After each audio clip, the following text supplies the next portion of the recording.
आपकी वीडियो में ना वो किक नहीं हो जाननी है, वीडियो में वो किक कैसे लाना है ये जानने से पहले इस वीडियो को सेव कर लो। उसका रीजन है आप साउंड इफेक्ट नहीं यूज करते हो। मेरे ब्रॉडकास्ट चैनल में एक लिंक दिया हुआ है जिसमें मैंने 5 साउंड इफेक्ट ऐड किए हैं। पहला है राइजर,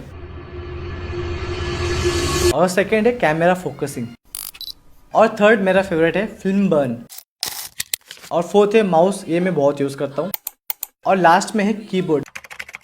जब भी आप कोई टेक्स्ट ऐड करते हो ना वीडियो में, तब ये साउंड इफेक्ट जरूर डालना, इससे वीडियो में जान आ जाती है। इसके अलावा मुझे कमेंट में बताना आपको क्या क्या चाहिए, मैं आपको फ्री में वो एसेट्स दे दूंगा एडिटिंग वाले। और हाँ, इस वीडियो को अपने हर एक दोस्तों के साथ शेयर करना ताकि वो लोग भी इतने अच्छे कूल साउंड इफेक्ट यूज कर पाए अपने वीडियोज में। Thank you so much, keep smiling.